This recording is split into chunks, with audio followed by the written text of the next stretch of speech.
நமஸ்காரம். அடுத்து மகாசங்கல்பம். பிரம்மயஜ்யம் ஆயாச்சு. அடுத்து மகாசங்கல்பம். மகாசங்கல்பத்துக்கு பெரியவா சின்னவா எல்லாருமே 2 பில் கட்டின பவித்திரம் கையில் வச்சுக்கணும். மந்திரம் முடிஞ்ச உடனே எல்லாரும் அங்கங்கே எங்கெங்கே போகிறீங்களோ அந்த இடத்துல வாத்தியம்லாம் கொடுப்பா. பவித்திரம் பூணல் கட்டத்தர்பை சரியா எல்லாம் எடுத்து வச்சுக்கோங்க. அடுத்து மகாசங்கல்பத்துக்குள்ள இப்போ ஆரம்ப மந்திரம் ஆச்சமனம் பண்ணிக்கோங்க. ஓம் அச்சுதாய நமஹ. ஓம் அனந்தாய நமஹ. ஓம் கோவிந்தாய நமஹ.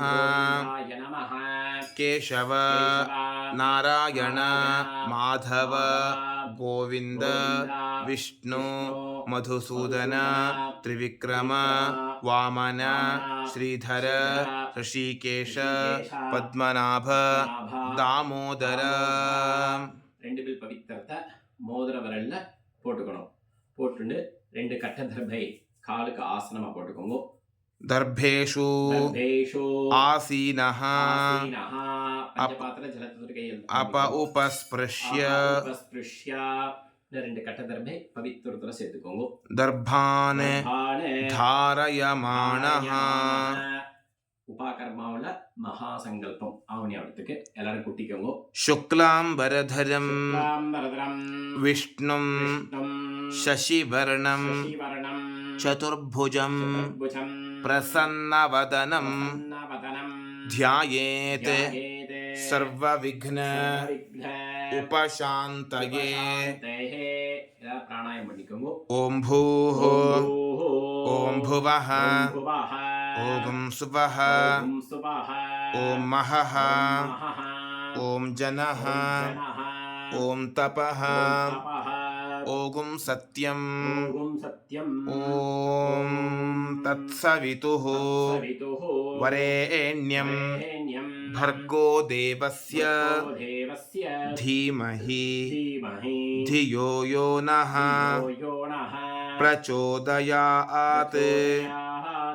ओमापः ज्योतिरसः अमृतं ब्रह्म भूर्भुवस्सुवरोम्. வலது காதை தொட்டுட்டு இடதுகை கீழே வலதுகை மேல வச்சுக்கோங்க. ममोपात्त समस्त दुरित क्षयद्वारा श्री परमेश्वर प्रीत्यर्थं तदेव लग्नं सुदिनं तदेव ताराबलं चन्द्रबलं तदेव विद्याबलं दैवबलं तदेव लक्ष्मीपतेः अंघ्रियुगं स्मरामि. अपवित्रः पवित्रो वा सर्वावस्थां गतोऽपि वा यस्मरेत् पुण्डरीकाक्षं सबाह्य अभ्यन्तरः शुचिः मानसं वाचिकं पापं कर्मणा समुपार्जितं श्रीराम स्मरणेनैव व्यपोहति न संशयः. श्रीराम राम राम तिथिर्विष्णुः तथा वारः नक्षत्रं विष्णुरेव च योगश्च करणं चैव सर्वं विष्णुमयं जगत्. श्री गोविंद गोविंद गोविंद अद्य श्री भगवतः आदि विष्णोः आदि नारायणस्य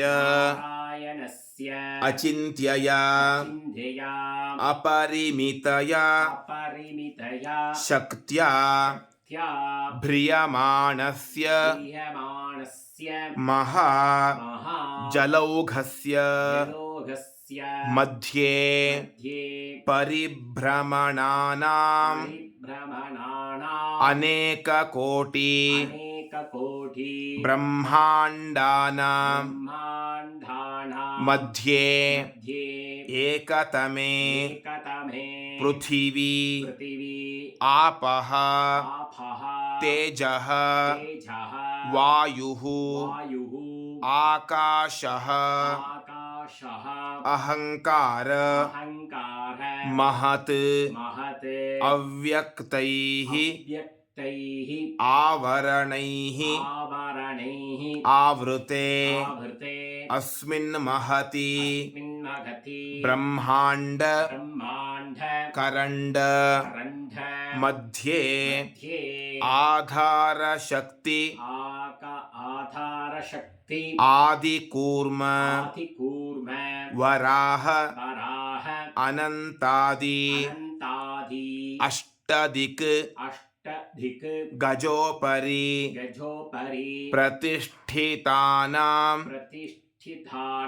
अतल वितल सुतल तलातल रसातल महातल पाताल आख्यानां सप्त लोकानां उपरितले लवण इक्षु सुरा सर्पी दधि क्षीर शुद्धोदक अर्णवैः सप्त सागरैः परिवृते जम्बू प्लक्ष शाल्मली कुश क्रौंच शाक पुष्कराख्यैः सप्तद्वीपैः आवृते जम्बूद्वीपे महा सरोरुह रूप केसराकार त्रिकूट चित्रकूटादि अचल परिवृत कर्णिकाकार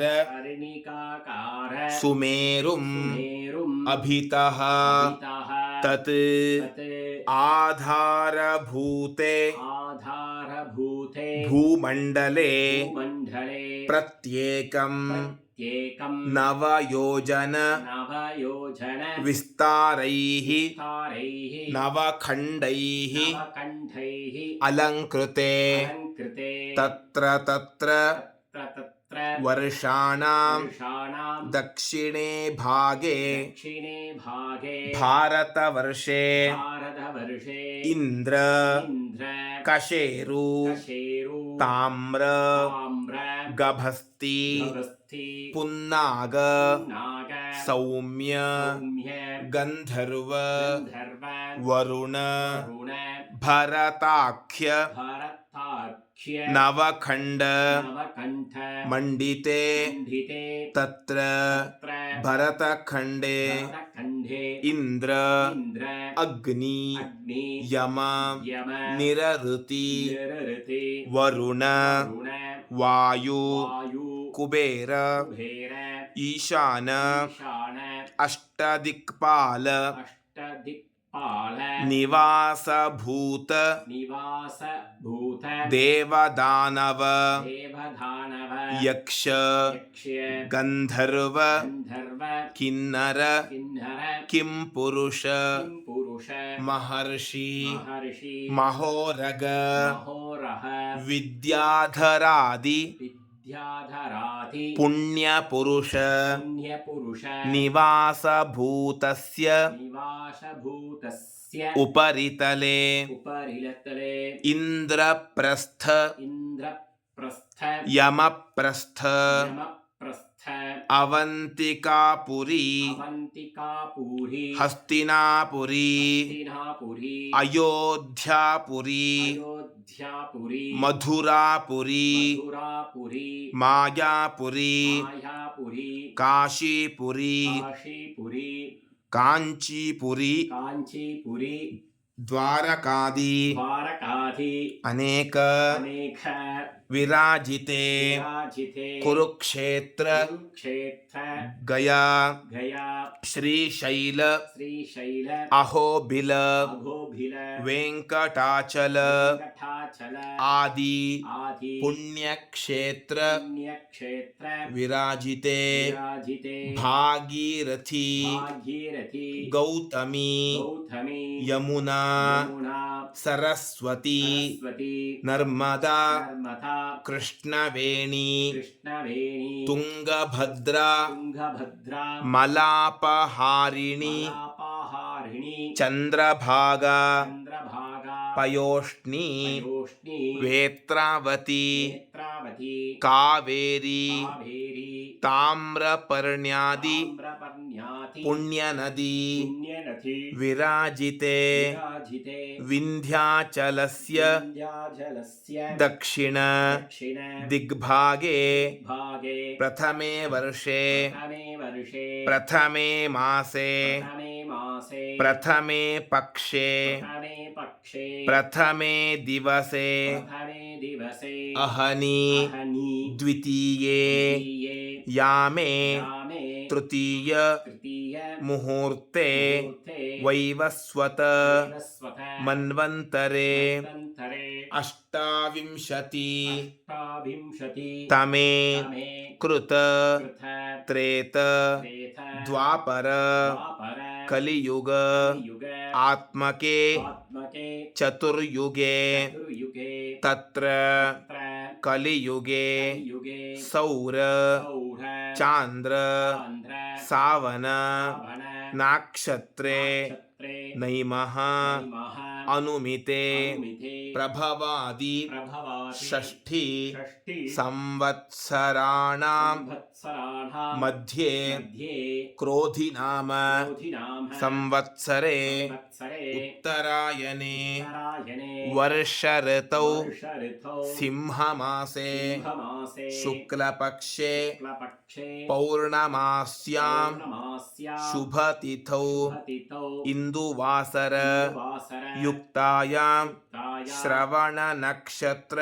श्रवणनक्षत्र उपरि उपरि श्रविष्ठा नक्षत्र नक्षत्र युक्तायां युक्तायां शुभयोग शुभयोग शुभकरण शुभकरण युक्तायां युक्तायां एवं गुण एवं गुण विशेषण विशेषण विशिष्टायां विशिष्टायां अस्यां अस्यां वर्तमानायां वर्तमानायां पौर्णमास्यां पौर्णमास्यां शुभतिथौ शुभतिथौ सर्वपाप सर्वपाप अपहरण अपहरण निपुण निपुण श्री परमेश्वर परमेश्वर प्रीत्यर्थं प्रीत्यर्थम् अनादि अनादि अविद्या विद्यया वासनया वासनया प्रवर्तमाने प्रवर्तमाने अस्मिन् महति अस्मिन्नगति संसारचक्रे संसारचक्रे विचित्राभिः चित्राभिः कर्मगतिभिः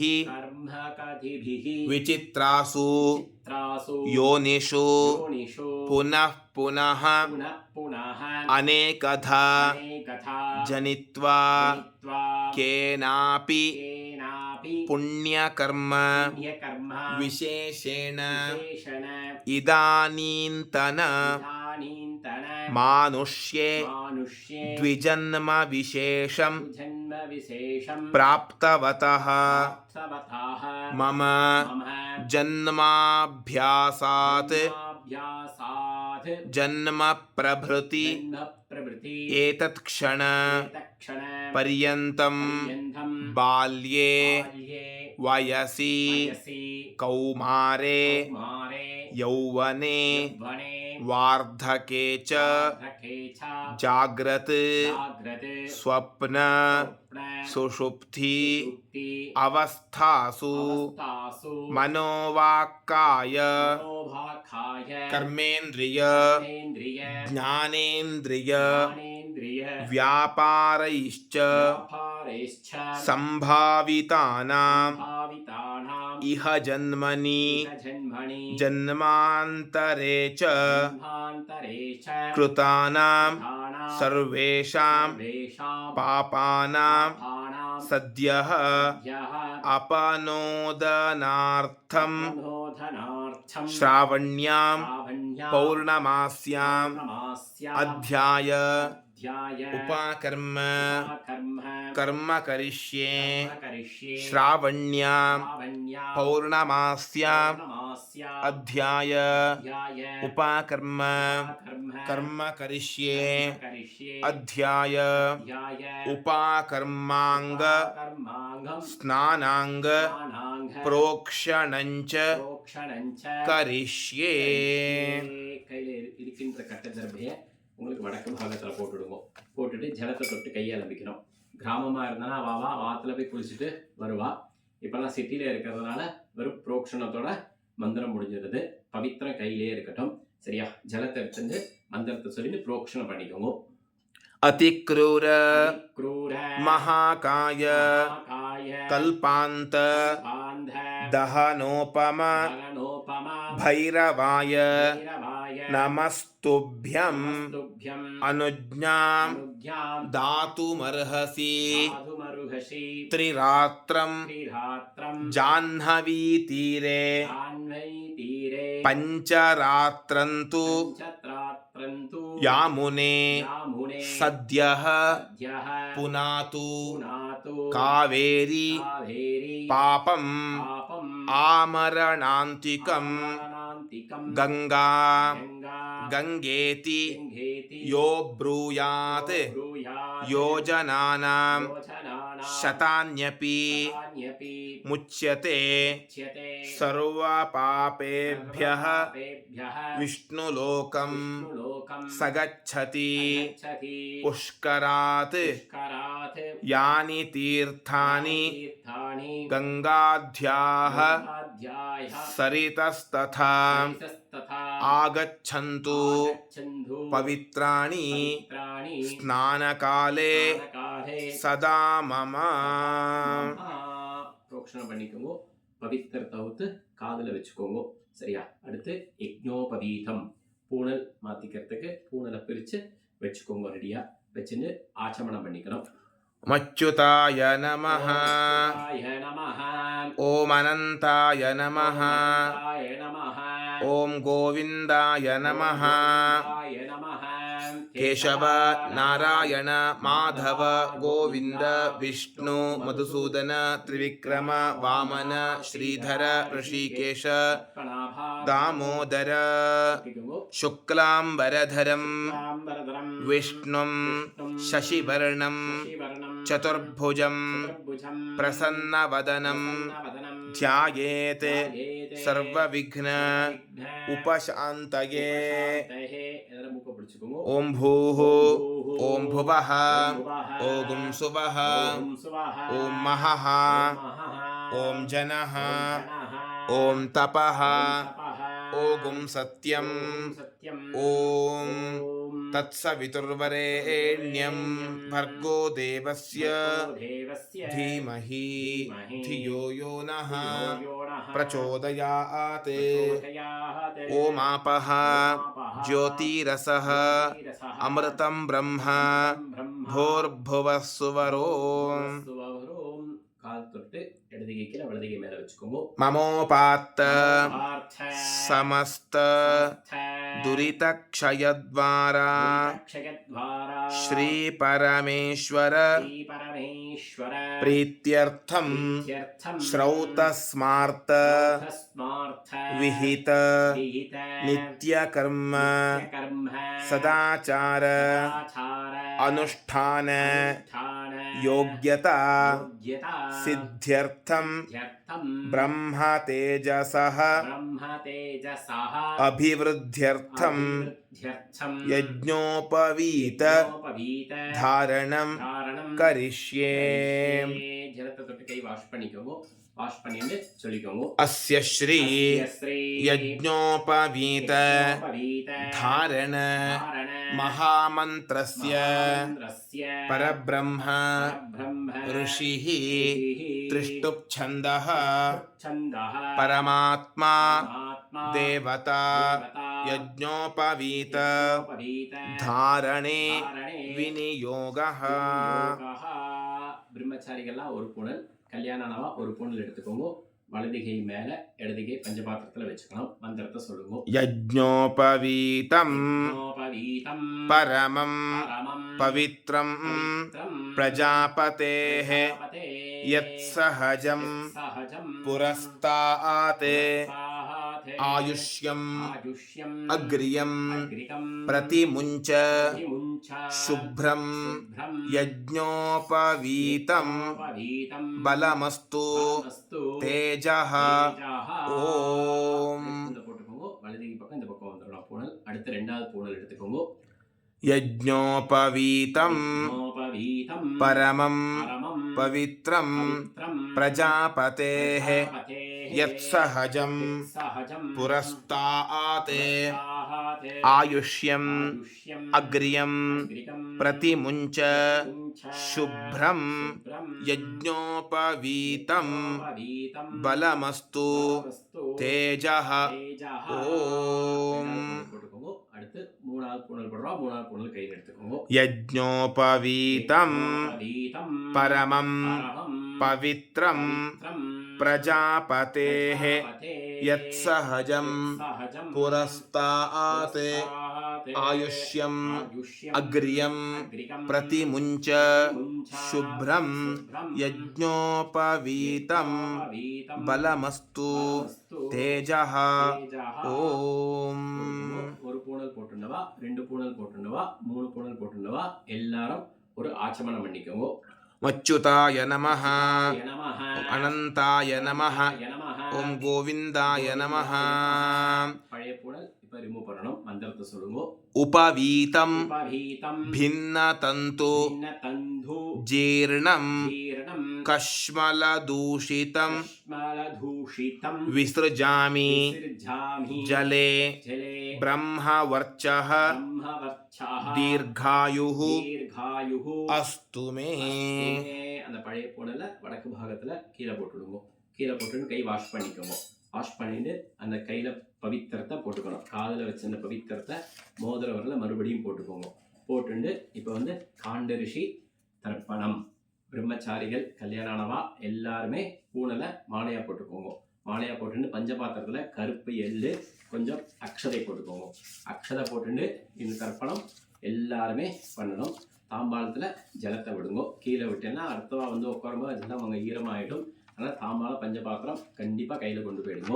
கொண்டு போனால் தான் உங்களுக்கு சௌரியம், எல்லாருக்கும் சௌரியம். அடுத்து காண்டரிஷி தர்ப்பணம், அது இப்போ பண்ண போகிறோம். அடுத்தது अच्युताय नमः, அதில் வச்சு ஆச்சமனம் பண்ணிக்கோங்க. அச்சுதாய நமஹ, अनंताय नमः, நமஹ, गोविंदाय नमः, நமஹ, केशव नारायण माधव गोविंद विष्णु मधुसूदन त्रिविक्रम वामन श्रीधर ऋषिकेश पद्मनाभ दामोदर शुक्लांबरधरं विष्णुं शशिवर्णं चतुर्भुजं प्रसन्नवदनं ध्यायेत् सर्वविघ्न उपशान्तये. ओम भूः ओम भुवः ओम सुवः ओम महः ओम जनः ओम तपः ओम सत्यं ओम तत्सवितुर्वरेण्यं भर्गो देवस्य धीमहि धियो यो नः प्रचोदयात्. ओमापः ज्योतिरसः अमृतं ब्रह्म भूर्भुवस्सुवरोम. ममोपात्त समस्त दुरित क्षयद्वारा श्री परमेश्वर परमेश्वर प्रीत्यर्थं प्रीत्यर्थं श्रावण्यां श्रावण्यां पौर्णमास्यां पौर्णमास्यां शुभतिथौ शुभतिथौ अध्याय अध्याय उपाकर्म उपाकर्माङ्ग कर्माङ्गं कर्माङ्गं काण्डर्षितर्पणं काण्डर्षितर्पणं करिष्ये கரிஷ்யே.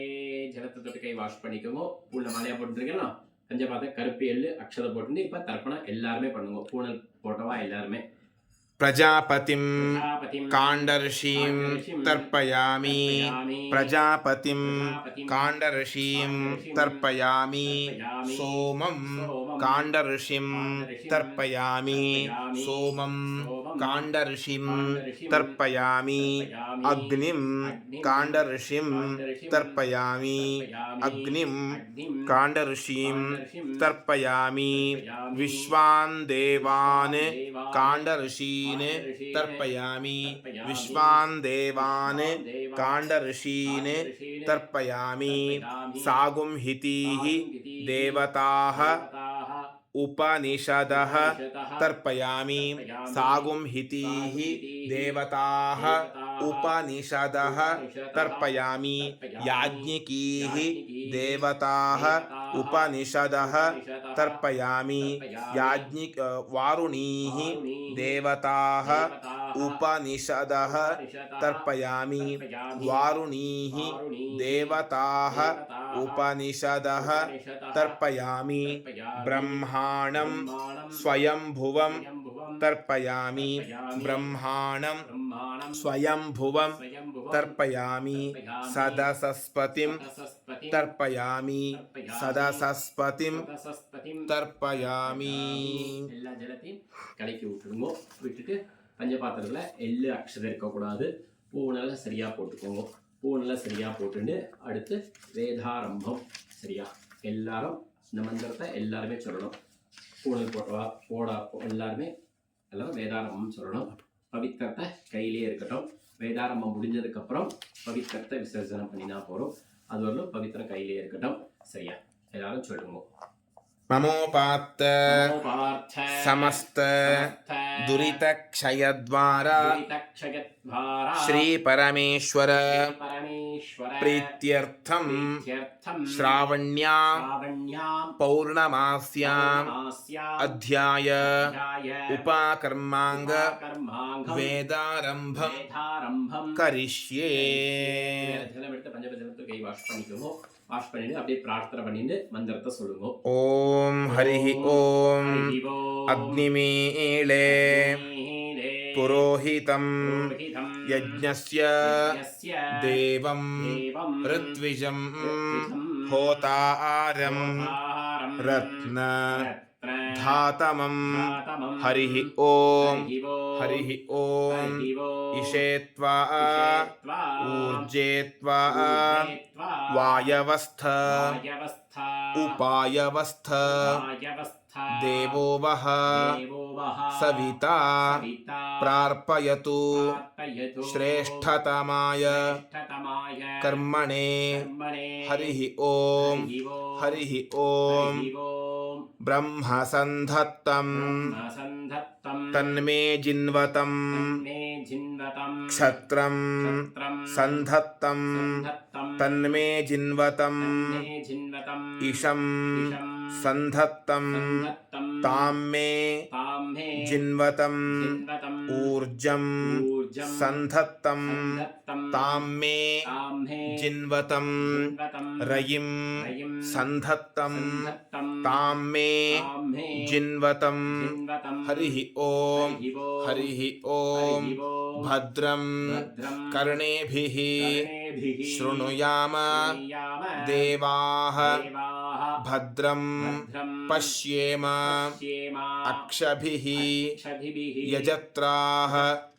हरिः ओम हरिः ओम संज्ञानं विज्ञानं प्रज्ञानं जानत् अभिजानत् संकल्पमानं प्रकल्पमानं उपकल्पमानं उपक्लृप्तं क्लुप्तं श्रेयः वसीयः आयत् सम्भूतं भूतं चित्रः केतुः प्रभान् आभान् संभान् ज्योतिष्मान् तेजस्वान् आतपन् तपन् अभितपन् रोचनः रोचमानः शोभनः शोभमानः कल्याणः हरिः ओम हरिः ओम प्रसुग्मन्ता धियसानस्य सक्षणी वरेभिः वरान् अभि सुप्रसीदत हरिः ओम अथातः दर्शपूर्णमासौ व्याख्यास्यामः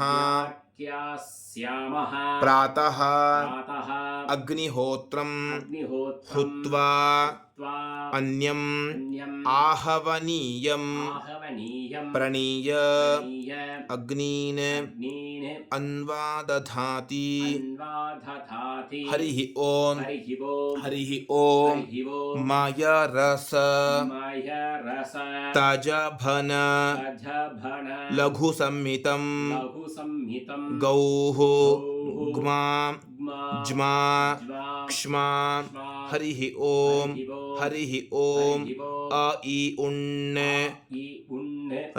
ऋक् ए ओङ् ऐ औच् हयवरट् लण् ञमङणनं जभङ्ग घडदश जब गडदश खफ चठथ चटतौ कपै शश सर् हल् इति माहेश्वराणि सूत्राणि हरिः ओम ब्राह्मण क्षत्रिय वैश्य शूद्राः चत्वारः वर्णाः हरिः ओम अथातः धर्मजिज्ञासा हरिः ओम अथातः ब्रह्मजिज्ञासा हरिः ओम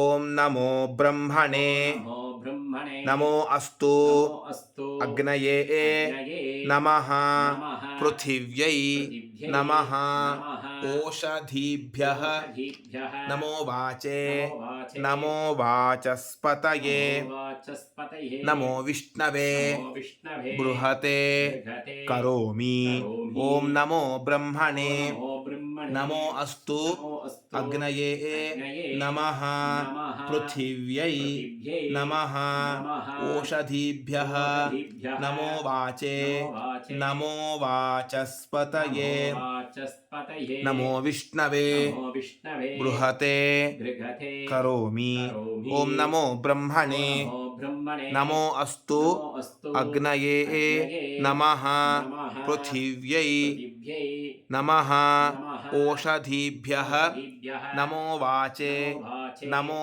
वाचस्पतये नमो विष्णवे बृहते करोमि வேதாரம்பம் முடிஞ்சதுக்கு அப்புறம் அந்த கையில போட்டுட்டு இருக்கிற பவித்திரத்தை முடிச்சவுத்து போடணும். கட் பண்ணக்கூடாது. முடிச்சவுத்து நீங்க கிழக்க பார்த்து உட்காந்துருப்பேன். உங்களுக்கு வடக்கு பாகத்துல பவித்திரத்தை போட்டுடுங்க. போட்டுட்டு கையை வாஷ் பண்ணிக்கோங்க. வாஷ் பண்ணிட்டு ஒரு ஆச்சமனம் பண்ணிக்கோங்க. மச்சுதாய நமஹ ஓம் அனந்தாய நமஹ ஓம் கோவிந்தாய நமஹ கேசவ நாராயண माधव गोविंद विष्णु मधुसूदन त्रिविक्रम वामन श्रीधर ऋषिकेश पद्मनाभ दामोदर அந்த பூண்டலுக்கு சந்தன குங்குமம் வச்சுக்கோங்க. வச்சுட்டு கையில் வெத்தலை பாக்கு, அங்கங்கே கோவிலில் போனேன்னா கையில் வெத்தலை பாக்கு, தேங்காய், அரிசி, வெல்லம், தட்சணை எல்லாம் கையில் வச்சுக்கோங்க. கையில் வச்சுட்டு அப்படி இந்த யூடியூப் பண்ணுறவா பக்கத்துலேயே ஆற்றுலேயே தட்சணை கையில் வச்சுட்டு தத்தம் பண்ணிக்கோங்க. தத்தம் பண்ணிட்டு வாத்தியாருக்கு ஜிபேயோ ஃபோன்பேயோ இல்லை நேரில் கோவிலில் பார்த்தீங்கன்னா அங்கே கோவிலில் வாத்தியார் சம்பாவனை உங்களால் முடிஞ்சது வாத்தியாருக்கு ஒரு சம்பாவனை கொடுத்து நமஸ்காரம் பண்ணிவிட்டு அவள் ஆசீர்வாதம் வாங்கிக்கோங்க. மஞ்சள் அக்ஷதை அவள் கொடுப்பா. அதை வாங்கிட்டு ஆற்றுக்கு போயிட்டு பெரியவா இருந்தால் பெரியவாள்கிட்ட கொடுத்து அக்ஷதை வாங்கி போட்டுக்கணும். ஆற்று வாசலில் இருந்துட்டு அவள் ஹாரத்தி எடுப்பா. அப்புறமா உள்ளே போனால் போகிறோம். இப்போ கையில் தட்சணையில் ஜலம் ஊற்றிக்கோங்க. हिरण्यगर्भ गर्भस्थं हेमबीजं विभावसोः अनन्त पुण्यफलदम् अतः शान्तिं प्रयच्छ मे अध्याय उपाकर्म इदं हिरण्यं सदाक्षिणाकं सताम्बूलम् आचार्याय तुभ्यमहं संप्रददे ओम तत्सत्. தட்சணை கீழே வச்சுட்டு நமஸ்காரம் பண்ணிக்கோங்க. நமஸ்காரம் பண்ணிட்டு கையில ஜலம் ஊத்திக்கோங்க.